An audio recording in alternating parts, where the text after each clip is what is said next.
नमस्कार दोस्तों, आप सभी का स्वागत है हमारे इस YouTube चैनल सरस्वती जी के क्लासेस में। आज की क्लास में हम कंटिन्यू करेंगे CNT एक्ट 1908 और इस क्रम में आज हम जो जानेंगे वो है अध्याय 8 से जुड़ी हुई धाराएं।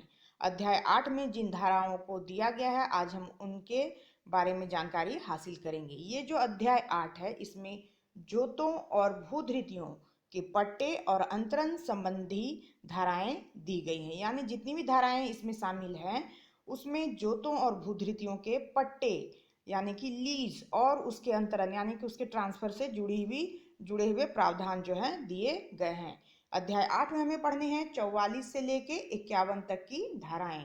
ये भी इम्पोर्टेंट है, ये भी जानना आवश्यक हो सकता है एग्जाम से पूछ दिया जाए कि अध्याय 8 में कौन कौन सी धाराएं शामिल हैं। तो अध्याय 8 में 44 से लेके 51 तक की धाराएं जो है वो शामिल है। इस तरह से हर अध्याय से जुड़ी हुई धाराओं को आपको ध्यान में रखना है कि किस अध्याय में कितनी धाराएं हैं या कौन कौन सी धाराएं शामिल हैं। यहाँ से भी क्वेश्चन बन सकता है। खैर, अब हम आगे बढ़ते हैं और आज सबसे पहले जानते हैं धारा 44। धारा 44 से जुड़ी हुई महत्वपूर्ण बातें। धारा 44 में क्या दिया हुआ है? तो धारा 44 में दिया हुआ है कि रैयत का पट्टे का हकदार होना।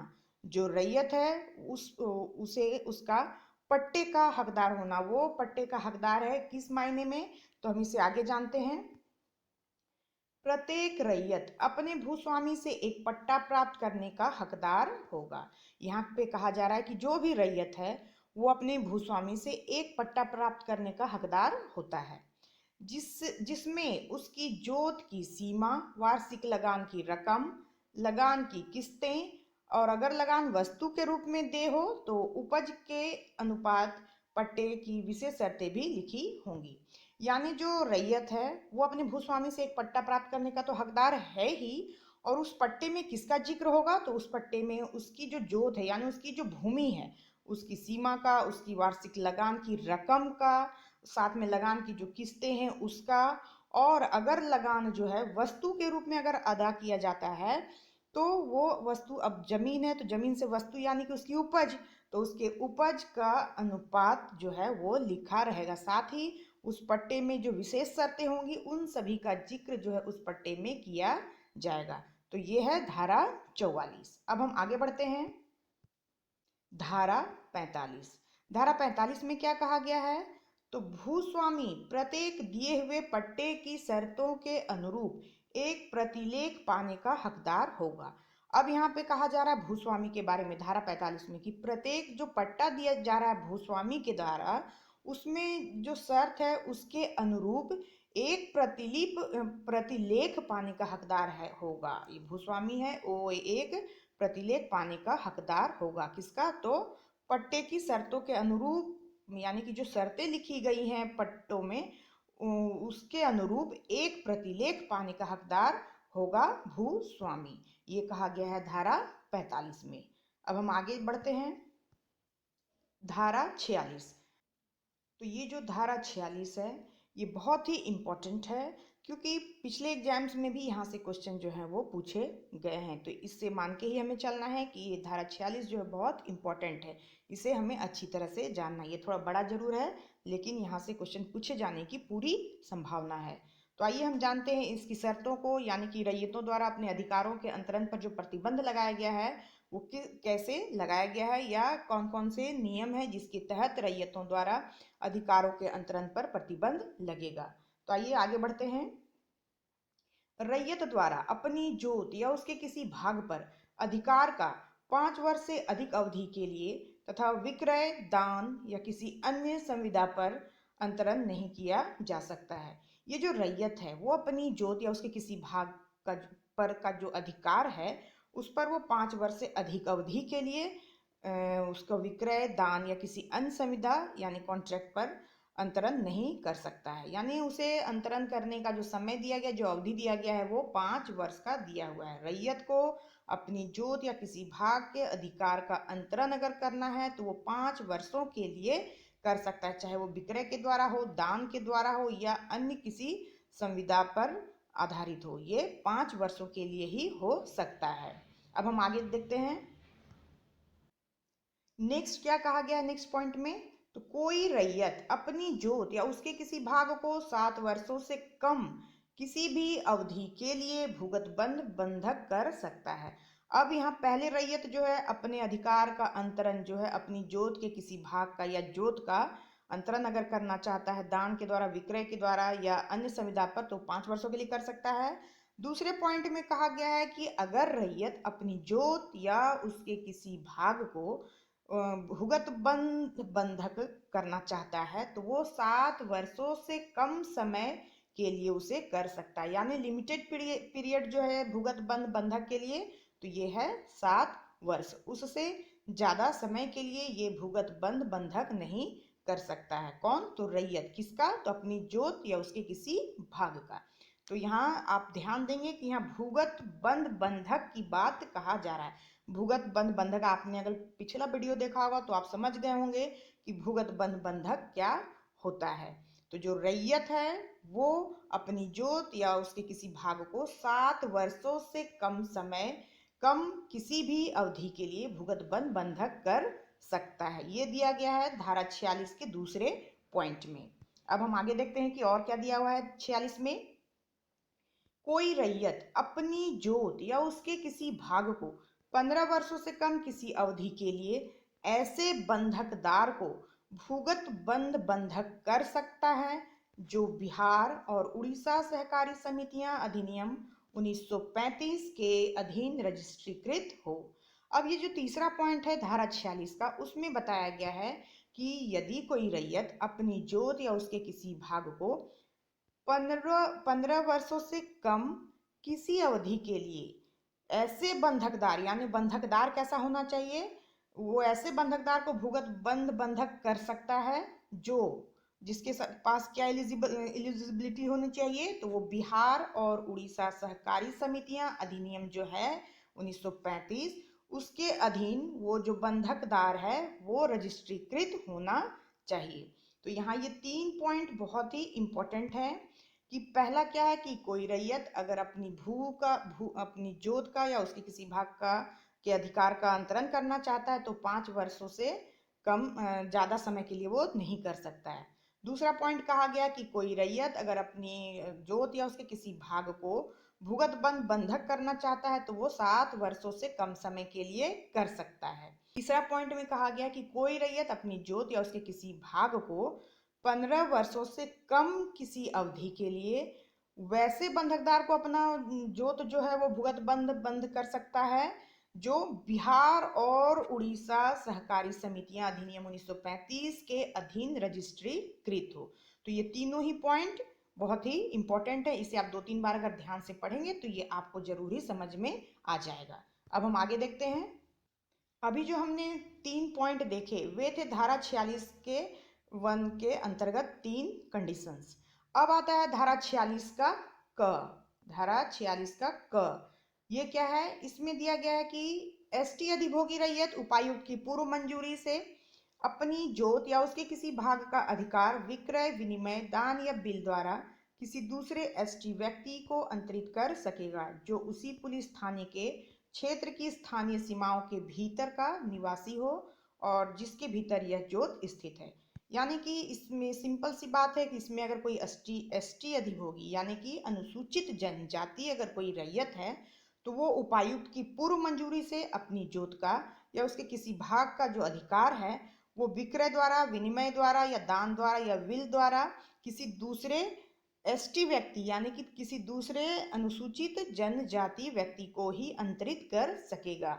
और इसके साथ एक और कंडीशन ये है कि जिसको वो अंतरित करेगा वो उसी पुलिस थाने के क्षेत्र की स्थानीय सीमाओं के भीतर का निवासी हो जिसके भीतर वो जमीन स्थित है। यानी एसटी जो है अपनी जमीन को किसी एसटी को ही ट्रांसफर कर सकता है, साथ ही जिसको वो ट्रांसफर करेगा वो उसी पुलिस थाने के स्थानीय सीमाओं के भीतर का निवासी हो जहां पे वो जमीन उपलब्ध है। तो ये कंडीशन है 46 के क में। ये इंपॉर्टेंट है, इसे भी आप ध्यान में रखेंगे। अब है 46 का ख। ऐसा अधिभोगी रैयत जो एससी ओबीसी हो उपायुक्त की पूर्व मंजूरी से अपनी जोत या उसके किसी भाग का अधिकार विक्रय विनिमय दान या बिल द्वारा एससी ओबीसी के किसी व्यक्ति को अंतरित कर सकता है जो उसी जिले के स्थानीय सीमाओं के भीतर का निवासी हो जिसके भीतर जोत स्थित है। अब ये जो 46 का ख है, इसमें ये बताया जा रहा है कि अगर कोई अधिभोगी रैयत है जो कि या तो एससी है या फिर ओबीसी यानी कि अनुसूचित जाति है या फिर पिछड़ा वर्ग जाति है, वो उपायुक्त की पूर्व मंजूरी से अपनी भूमि का या उसके किसी भाग का जो अधिकार है वो विक्रय द्वारा, विनिमय द्वारा, दान द्वारा या बिल द्वारा किसी दूसरे एससी या ओबीसी यानी कि किसी दूसरे अनुसूचित जाति या पिछड़ा वर्ग जाति के किसी व्यक्ति को ही अंतरित कर सकता है जो उसी जिले के स्थानीय सीमाओं के भीतर का निवासी हो जिसके भीतर जोत जो है वो स्थित है। यानी कि एसटी जो है वो किसे ट्रांसफर करेगा, एसटी को। ये हमने क में पढ़ा। साथ ही जो एसटी है ये उसी थाने का निवासी, उसी थाने के अंदर आना चाहिए जिस थाने में जोत उपलब्ध है, यानी कि वहीं का लोकल निवासी होना चाहिए। ये था क में। अब हम जो ख, यहाँ जो हम लोग ख के बारे में हम लोगों ने पढ़ा, तो इसमें बताया गया है कि कोई एससी यानी अनुसूचित जाति हो या ओबीसी, ये दोनों में से कोई भी हो सदस्य जो अपनी जोत को जोत का अंतरण करना चाहता है तो वो सिर्फ एससी को कर सकता है, ओबीसी को कर सकता है। इसके साथ एक और कंडीशन क्या रखा गया है, तो इसके साथ एक कंडीशन रखा गया है कि जो एससी है जिसे अपनी जमीन किसी एससी को ट्रांसफर करनी है, तो ये जो एससी है इसी जिले का निवासी होना चाहिए जिस जिले में ये जोत उपलब्ध है। यानी जो इसका अगर ये जोत है यानी ये भूमि है तो ये जो है ये इसी जिले के अंतर्गत आना चाहिए जहां पे जमीन स्थित है। चाहे वो एससी के साथ भी यही लागू होता है और साथ ही ओबीसी के साथ भी यही लागू होता है। ये है धारा 46 का ख। अब हम आगे बढ़ते हैं। अब आता है 46 का ग। इसमें कहा गया कोई अधिभोगी रैयत अपनी जोत या उसके किसी भाग में अपने अधिकार का अंतरण 1935 का बिहार उड़ीसा अधिनियम के अधीन रजिस्ट्रीकृत समझा गया किसी समिति या बैंक जो राज्य सरकार या केंद्र सरकार के स्वामित्व में है या जिसमें अंश पूंजी का 51% से ज्यादा राज्य सरकार या केंद्र सरकार अथवा दोनों धारण करती है और जिसे कृषकों के लिए उधार देने की दृष्टि से स्थापित किया गया है से कर सकेगी। अब यहाँ कहता है कि कोई अधिभोगी रैयत अगर अपनी जोत या उसके किसी भाग का अंतरण करना चाहता है तो वो वैसे समिति या बैंक जो राज्य सरकार या केंद्र सरकार के स्वामित्व में हो और जिसमें पूंजी का 51% का भाग जो है राज्य सरकार या केंद्र सरकार का या दोनों का मिला जुला हो, तो वैसे समिति या बैंक जो साथ ही कृषकों के लिए उधार देने की दृष्टि से स्थापित किया गया है, तो वैसे रजिस्ट्रीकृत जो 1935 का बिहार उड़ीसा अधिनियम के अधीन रजिस्ट्रीकृत हो ये समिति या बैंक, तो उसको कोई अधिभोगी रैयत जो है अपनी जोत या उसके किसी भाग का अंतरण जो है उसको कर सकता है। ये कहा गया है धारा 46 के ग में। मैं उम्मीद करती हूँ कि शायद ये आप समझ गए होंगे कि कोई अधिभोगी रैयत अगर अपनी जोत का अंतरण अगर करना चाहता है तो वो किसको कर सकता है, तो वो कर सकता है किसको, जिसका वैसी समिति या बैंक जो राज्य सरकार केंद्र सरकार के अधीन हो और साथ ही उसका रजिस्ट्रेशन किया हो किसमें, तो 1935 का बिहार उड़ीसा अधिनियम के तहत उसका रजिस्ट्रीकरण किया गया हो उस समिति या बैंक का, उसी को कोई अधिभोगी रैयत जो है अपनी जोत या उसके किसी भाग का जो अंतरण है वो कर सकता है। अब नेक्स्ट आता है 46 का घ। अब हम आगे देखेंगे 46 का घ। कोई अधिभोगी रैयत जो अनुसूचित जाति यानी एससी, अनुसूचित जाति एससी या फिर एसटी अनुसूचित जनजाति या ओबीसी पिछड़ा वर्ग अपनी जोत या उसके किसी भाग में अपने अधिकार का अंतरण विक्रय विनिमय दान वसीयत बंधक द्वारा अथवा अन्यथा किसी भी अन्य व्यक्ति को कर सकेगा। अब ये जो घ है इसमें क्या क्या कहा गया है कि कोई अगर अधिभोगी रैयत है जो अनुसूचित जाति यानी एससी या एसटी या ओबीसी ना हो, यानी वो जनरल में आता हो और अपनी जोत या उसके किसी भाग में अपने अधिकार का वो अगर अंतरण करना चाहता है तो विक्रय विनिमय दान वसीयत बंधक या अन्य किसी तरह से भी अन्य किसी व्यक्ति को कर सकता है, यानी इसके साथ कोई भी पाबंदी जो है वो नहीं है। एक जनरल जो है वो किसी भी आदमी को अपने अपने जो जोत का जो अधिकार है वो उसका अंतरण कर सकता है, विनिमय के द्वारा, दान के द्वारा, विक्रय के द्वारा, यानी किसी भी तरह से। यहाँ पे कोई भी शर्त जो है वो नहीं रखी गई है। नेक्स्ट एक और है इम्पोर्टेंट, ये है कि किसी जोत या उसके किसी भाग के संबंध में ऐसे वाद या मामले जिनमें एक पक्षकार एसटी तथा दूसरा पक्षकार एसटी का सदस्य ना हो, ऐसे मामलों में उपायुक्त आवश्यक पक्षकार होगा। तो अभी तक हम लोगों ने जितना भी पढ़ा उसमें हम लोगों ने हर बार देखा है कि इस जमीन के मामले में जो उपायुक्त होते हैं उनका बहुत ही अहम रोल होता है। उसी तरह से यहाँ भी ये शर्त रखी गई है कि किसी जोत या उसके किसी भाग के संबंध में ऐसे मामले जिनमें कि एक पक्षकार क्या होगा, एसटी यानी अनुसूचित जनजाति, तथा दूसरा पक्षकार जो है वो एसटी का सदस्य ना हो, यानी कि अनुसूचित जनजाति ना हो, तो ऐसे मामलों में जो आवश्यक पक्षकार होगा वो कौन होगा, तो वो उपायुक्त होगा। उपायुक्त का यहाँ मेन रोल है, जो उपायुक्त है वो आवश्यक पक्षकार होगा। ये प्रावधान दिया गया किसमें, तो धारा 46(3) का क में दिया गया। ये इंपॉर्टेंट मुझे लगा इसलिए इसकी चर्चा मैंने यहाँ आपके सामने की है। धारा 46 के 3 के क में ये रखा गया है कि अगर कोई मामला आता है जिसमें कि एक पक्षकार अगर एसटी है और दूसरा पक्षकार एसटी का सदस्य नहीं है, तो ऐसे मामलों में जो मेन पक्षकार होगा वो कौन हो जाएगा, वो उपायुक्त हो जाएगा, यानी इसी के द्वारा कही गई बातें जो है वो चलेंगी। तो ये दिया गया किसमें, धारा 46(3) का क में। अब आता है धारा 46 का 4, ये भी इंपॉर्टेंट है।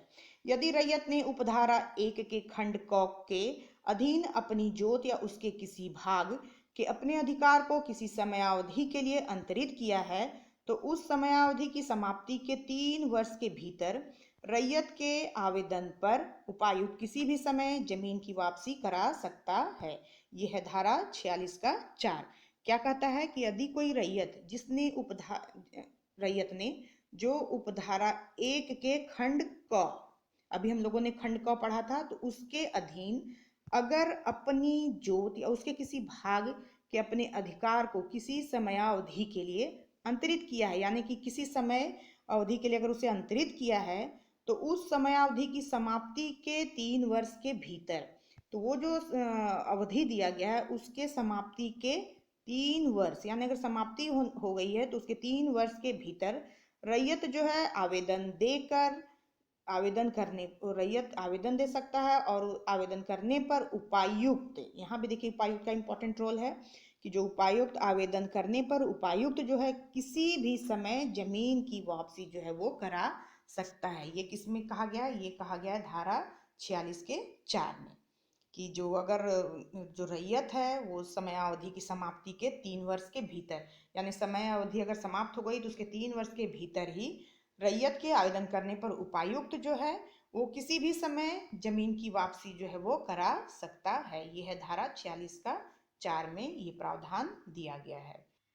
आगे कहा गया है कि उपायुक्त स्वप्रेरणा से या यदि कोई अनुसूचित जनजाति अधिभोगी रैयत द्वारा अंतरण समाप्ति का आवेदन इस आधार पर दिया जाता है कि अंतरण उपधारा 1 क के उल्लंघन में किया गया था, तो उपायुक्त ऐसे आवेदन के संबंध में नियम से जांच करेगा, परंतु ऐसा कोई आवेदन उपायुक्त द्वारा तब तक ग्रहण नहीं किया जाएगा जब तक कि अधिभोगी अभिधारी ने अपनी जोत या उसके किसी भाग के अंतरण की तारीख से 12 वर्षों की कालावधि के भीतर उसे फाइल न कर दिया हो।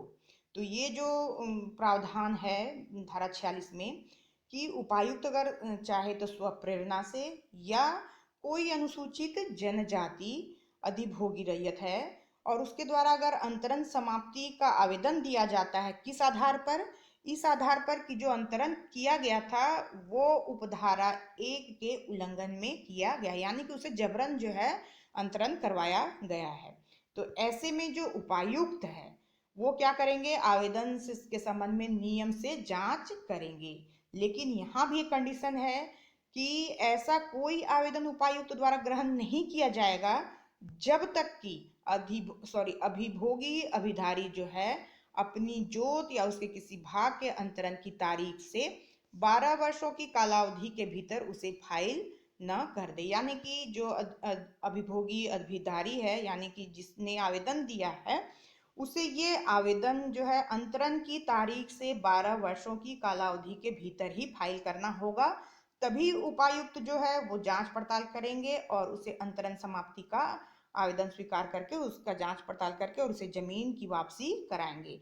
तो ये बहुत ही इंपॉर्टेंट है, ये ध्यान रखने की चीज है कि यहाँ कितने वर्षों का जिक्र किया गया है, 12 वर्षों का। तो जहां भी समय का जिक्र किया गया है उसे आप जरूर ध्यान में रखेंगे। कहीं 5 वर्ष है, कहीं 7 वर्ष है, कहीं 15 वर्ष है, कहीं 12 वर्ष है। तो इन सब चीजों से क्वेश्चंस जो है वो पूछे जा सकते हैं। क्यों? क्योंकि ये बहुत कंफ्यूजन जो है वो पैदा करते हैं इसकी वजह से। तो आपको ध्यान रखना है कि किस कंडीशन में 5 वर्ष दिया गया है, किस कंडीशन में 7 वर्ष दिया गया है, किस कंडीशन में 15 वर्ष दिया गया और किस कंडीशन में 12 वर्ष दिया गया है। तो अब हम आगे बढ़ते हैं। अब है धारा 47, न्यायालय के आदेश के अधीन रैयती अधिकार के विक्रय पर प्रतिबंध। धारा 47 में दिया हुआ है कि न्यायालय के आदेश के अधीन अगर रैयती अधिकार का जो विक्रय है उस पर प्रतिबंध कैसे लगाया जा सकता है। किसी न्यायालय द्वारा किसी रैयत के जोत या उसके किसी भाग में अधिकार के विक्रय के लिए कोई आदेश पारित नहीं किया जाएगा। तो ये जो धारा 47 है इसमें कहा गया है कि किसी न्यायालय द्वारा किसी रैयत की जोत या उसके किसी भाग में अधिकार के विक्रय के लिए कोई आदेश पारित नहीं किया जाएगा। यानी ये रैयत पर डिपेंड करता है, न्यायालय इसके लिए कोई आदेश नहीं दे सकता है कि रैयत की जोत या उसके किसी भाग के अधिकार के विक्रय के लिए वो बाध्य नहीं, रैयत को बाध्य नहीं कर सकता है। न्यायालय इसमें कुछ नहीं कर सकता है। न्यायालय को यह अधिकार नहीं है कि वो विक्रय के लिए कोई आदेश पारित करे। लेकिन कुछ सूरतों में, कुछ परिस्थितियों में न्यायालय द्वारा जो है जोत का जो अधिकार है उसके विक्रय का आदेश पारित किया जा सकता है। वो वे परिस्थितियां कौन सी आई हम उसको जानते हैं। जोत के संबंध में बकाया लगान वसूली के लिए, किसी उधार या बैंक ऋण की वसूली के लिए, किसी राष्ट्रीयकृत बैंक की ऋण वसूली के लिए या बिहार और उड़ीसा लोकमांग वसूली अधिनियम द्वारा उपबंधित प्रक्रिया के अधीन अधीन। तो इतने सारे कंडीशन है जिसके तहत न्यायालय जो है वो जोत के अधिकार के विक्रय का आदेश जो है वो दे सकती है। कब? जब जोत के लगान, बकाया लगान का अगर वसूलने का बात हो, किसी उधार या बैंक के ऋण की वसूली की बात हो, किसी राष्ट्रीयकृत बैंक के ऋण की वसूली की बात हो, या फिर बिहार और उड़ीसा लोकमांग वसूली अधिनियम द्वारा उपबंधित प्रक्रिया के अधीन। तो इन सब कंडीशनों में जो न्यायालय है वो जोत के अधिकार के विक्रय का आदेश जो है वो पारित कर सकती है। लेकिन यदि किसी जोत या उसका भाग अनुसूचित जाति या अनुसूचित जनजाति का है तो उसे किसी अनुसूचित जाति या अनुसूचित जनजाति को ही बेचा जा सकता है। यहाँ भी कंडीशन लगा हुआ है कि ऐसे में जब न्यायालय अगर पारित कर देती है कि जो जोत के अधिकार को विक्रय का अगर आदेश देती है इन लगान वसूली के अंतर्गत, तो यहाँ एक कंडीशन ये देखना होगा कि अगर कोई अनुसूचित जाति या अनुसूचित जनजाति का जोत है तो उसे किसी अनुसूचित जाति या अनुसूचित जनजाति को ही बेचा जा सकता है। अब हम जानेंगे धारा 48, भूइंहरी भूधृति के अंतरण पर प्रतिबंध। कोई भूइंहरी कुटुंब का कोई सदस्य किसी भूइंहरी भूधृति को जो उसके द्वारा धारित हो अथवा उसके किसी भी भाग को उसी रीति से और उसी परिमाण तक अंतरित कर सकेगा जैसे कोई आदिवासी रैयत अपनी जोत में अपने अधिकार को अंतरित कर सकता है। तो यहाँ भी वही कंडीशंस लगे हुए हैं जो आदिवासी जाति और जनजाति के में लगते हैं। यहाँ भी यही चीज है कि कोई भूइंहरी कुटुंब जो है, कोई सदस्य अगर किसी भूइंहरी भूधृति को जो वो धारण करता हो, उसे किसी भी भाग को अगर वो अगर बेचना चाहता है, उसे अंतरण करना चाहता है, तो वो उसी रीति से और उसी परिमाण तक अंतरित कर सकेगा जैसे कि कोई आदिवासी रैयत अपनी जोत में अपने अधिकार को अंतरित करता है। यानी कि इसमें भी वही कंडीशन लगेंगे जो SC ST में लगते हैं। फिर है कि यदि किसी भूइंहरी भूधृति का अंतरण नियमों के विरुद्ध किया गया हो तो उपायुक्त स्वप्रेरणा से या ऐसे सदस्य के आवेदन पर अंतरित बेदखल कर सकता है। अब यहाँ पे एक चीज और आ जाता है कि यदि किसी भूइंहरी भूधृति का अंतरण नियमों के विरुद्ध, जहां नियम के विरुद्ध कुछ होगा तो उसमें उपायुक्त जो है उसका रोल जो है अहम हो जाता है। वह स्वप्रेरणा से भी या फिर अगर सदस्य के द्वारा आवेदन दिया जाता है तो वो अंतरिति को बेदखल कर सकता है, यानी जिसे जमीन दी गई है उसे अंतरिति कहते हैं, तो उसे जमीन से बेदखल कर सकता है कौन? तो उपायुक्त। बहुत ही इंपॉर्टेंट रोल है उपायुक्त का हर जगह। फिर कहता है कि यदि भूईहरी कुटुंब का कोई सदस्य छोटा नागपुर भूधृति अधिनियम 1869 के तहत परिभाषित किसी ग्राम में भूईहरी भूधृति धारण करता है तो वह अपनी भूधृति या उसके किसी भाग को उसी रीति से और उसी सीमा तक अंतरित कर सकता है जैसा कोई अधिभोगी रैयत धारा 46 की उपधारा 3 के अधीन अपनी जोत में अपने अधिकार का अंतरण करता है।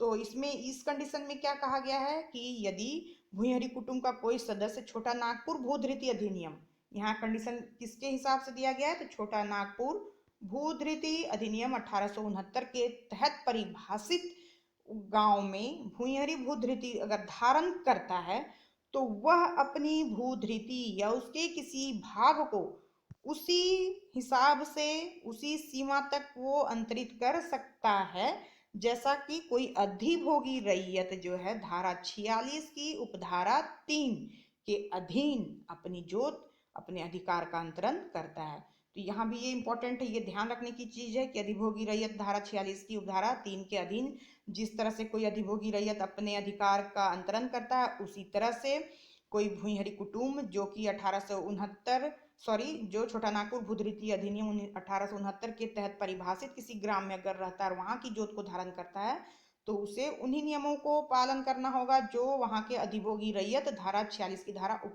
उपधारा 3 के अंतर्गत करते हैं और उसी हिसाब से उसे अपनी जोत का अंतरण करना होगा उसी हिसाब से। तो ये दिया गया है, ये भी एक कंडीशन है धारा 48 में। अब आता है 48 का क। कोई भी न्यायालय किसी भूईहरी भूधृति के अधिकार के विक्रय हेतु कोई आदेश पारित नहीं कर सकेगा। जैसा कि SC ST के लिए लागू था वैसा ही इसमें भी है। 48 के क में दिया गया है कि कोई भी न्यायालय अगर है तो भूईहरी भूधृति के अधिकार के विक्रय हेतु कोई आदेश पारित नहीं कर सकता है। लेकिन इसमें भी कुछ कंडीशन आगे होंगे, अपवाद होंगे कुछ, आगे हम देखते हैं क्या दिया हुआ है। ऐसी भूमि के बकाया लगान की वसूली भूधृति में शामिल भूमि की उपज की कुर्की या विक्रय द्वारा या ऋणी की किसी अन्य जंगम संपत्ति के विक्रय द्वारा किया जा सकेगा। इसमें क्या दिया गया कंडीशन कि ये तो बिक्री करने का आदेश नहीं दिया जा सकता है किसी न्यायालय के द्वारा, लेकिन अगर बकाया लगान की वसूली की बात आती है तो भूधृति में जो शामिल भूमि है उसकी उपज की कुर्की या विक्रय, यानी जो जमीन से जो उपज होती, जो पैदावार होते हैं उसकी कुर्की करके उसका विक्रय करके ही ऋणी की किसी अन्य या फिर जो ऋणी है उसके किसी अन्य संपत्ति के द्वारा जो है वो संपत्ति के विक्रय द्वारा ही ये ऋण को चुकता किया जा सकता है, यानी बकाया लगान की वसूली की जा सकती है। जमीन बेचने का आदेश न्यायालय नहीं दे सकता है, लेकिन जो वसूली है वो की जा सकती है। कैसे? तो जो भूमि से जो उपज पैदा होगी उसकी कुर्की करके उसको बेच करके या फिर जो ऋणी है जिसने ऋण लिया था उसके किसी अन्य जंगम संपत्ति अगर उसके पास है तो उसे बेचकर बकाया लगान जो है वसूला जा सकता है। अब है धारा 49, कतिपय प्रयोजनों के लिए भूईहरी भूधृति का अंतरण। इसमें क्या बताया गया है कि ये जो धारा 49 है इसमें कतिपय प्रयोजनों के लिए भूईहरी भूधृति का अंतरण हो सकता है। वे कौन से प्रयोजन है जिसके लिए भूईहरी भूधृति का अंतरण हो सकता है इसे हम जानेंगे। धारा 46, 47 एवं 48 में रहते हुए भी अधिभोगी रैयत या भूईहरी कुटुंब का कोई सदस्य अपनी जोत या उसके किसी भाग को निम्न प्रयोजनों के लिए अंतरित कर सकेगा। यानी कि धारा 46, 47, 48 में रहते हुए भी अधिभोगी रैयत या भूईहरी कुटुंब का कोई सदस्य अपनी जोत या उसके किसी भाग को किन निम्न प्रयोजनों के लिए अंतरित कर सकता है। तो ये प्रयोजन हम आगे देखते हैं कि पहला है किसी प्रौद्योगिक उद्देश्यों या ऐसे प्रयोजन जो राज्य सरकार उसके सहायक प्रयोजन के लिए अधिसूचित करे। यानी कोई ऐसा प्रयोजन जो राज्य सरकार अधिसूचित करता है या किसी प्रौद्योगिकी के उद्देश्य के लिए भूईहरी भूधृति जो है उसका अंतरण किया जा सकता है। फिर दूसरा कंडीशन इसमें है कि किसी खनन कार्य के उद्देश्य से या कोई ऐसा प्रयोजन जो राज्य सरकार उसके सहायक प्रयोजन के लिए अधिसूचित करे। यानी कि अगर राज्य सरकार की ओर से खनन कार्य करवाया जा रहा हो तो उस प्रयोजन में सहायता के लिए जो अन्य प्रयोजन किए जा रहे हैं उसके लिए, यानी कि मार्ग बनाना या आदि आदि जो होते हैं, तो खनन कार्य के लिए रास्तों का निर्माण करना या उसके लिए और भी जमीनों की जरूरत होती है, अगल बगल की जमीनों की जरूरत होती है, तो वैसे में जो भूइंहरी भूधृति है उसका अंतरण किया जा सकता है खनन कार्य के उद्देश्य से, या राज्य सरकार द्वारा जो अधिसूचित किया जाएगा सहायक प्रयोजन उसके लिए किया जा सकता है भूइंहरी भूधृति का अंतरण। फिर है ऐसा कोई अंतरण रजिस्ट्रीकृत दस्तावेज द्वारा ही किया जाएगा तथा उपायुक्त द्वारा लिखित सहमति भी दी जानी चाहिए। अब है कि अगर अंतरण होता है तो वो रजिस्ट्रीकृत दस्तावेज के द्वारा ही होगा, साथ ही इसकी सूचना जो है या लिखित सहमति भी होनी चाहिए, किसका, तो उपायुक्त का। यानी अगर ये अंतरण हो रहा है किसी भूइंहरी भूधृति का, तो उसका अंतरण का रजिस्ट्रीकृत दस्तावेज होना चाहिए और उपायुक्त द्वारा लिखित सहमति भी होनी चाहिए। अब हम जानेंगे धारा 50, भूस्वामी द्वारा भूधृति या जोत का अर्जन। भूस्वामी द्वारा जो भूधृति है या जो जोत है उसका अर्जन कैसे किया जा सकता है, यानी कि कैसे वापस लिया जा सकता है। तो धारा 46 और 47 में किसी बात के होते हुए भी उपायुक्त भूस्वामी द्वारा आवेदन देने पर निम्न प्रयोजनों के लिए भूधृति के अर्जन की अनुमति जो है वो प्रदान कर सकता है। तो वे कौन से परिस्थितियां हैं जिसमें जो भूस्वामी है वो भूधृति या जोत का अर्जन कर सकता है, किसके द्वारा, उपायुक्त के द्वारा। यानी जो भूस्वामी है वो आवेदन देगा निम्न कौन से प्रयोजनों के लिए, उस प्रयोजन को आगे हम जानेंगे जिसमें कि उपायुक्त जो है इसके लिए अनुमति दे। तो किस रूप में उपायुक्त इसकी अनुमति देगा, तो खैराती धार्मिक या शैक्षणिक प्रयोजन हेतु राज्य सरकार द्वारा खनन के प्रयोजन के लिए उपायुक्त इसके लिए शर्तों का निर्धारण कर सकता है। अब क्या है कि जब भूस्वामी किसी भूधृति या जोत का वापसी कराना चाहता है तो वो उपायुक्त को आवेदन देंगे, और उपायुक्त जो है किन परिस्थितियों में इस आवेदन को स्वीकार करके इसकी अनुमति प्रदान करेंगे, तो अगर राज्य सरकार खैराती धार्मिक या शैक्षणिक प्रयोजनों हेतु अगर उस जमीन का उपयोग करना चाहता है तो उपायुक्त को इसकी अनुमति देनी होगी, या फिर राज्य सरकार द्वारा खनन के प्रयोजन के लिए अगर उस जमीन का उपयोग करना है यानी खनन करवाना है उस जमीन पे तो भी अनुमति इसको देनी होगी, उपायुक्त को अनुमति देनी होगी राज्य सरकार को या फिर भूस्वामी को। या फिर जो भूस्वामी को जो अनुमति दी जाएगी उपायुक्त के द्वारा उसमें जो उपायुक्त है वो कुछ शर्तों का निर्धारण भी कर सकता है, यानी वो भूस्वामी को भूमि अर्जन का अनुमति तो देगा लेकिन उसके साथ कुछ शर्तों का निर्धारण भी वो करवा सकते हैं, यानी कि जमीन वापसी के साथ साथ कुछ शर्तों को भी रखा जा सकता है उपायुक्त के द्वारा। अब हम जानेंगे धारा 51, भूमि के अर्जन के बाद पर्याप्त भुगतान पाने के बाद भूस्वामी द्वारा अभिदारी को अंतरण की सूचना शामिल करने के बाद भूमि का अर्जन संभव होगा।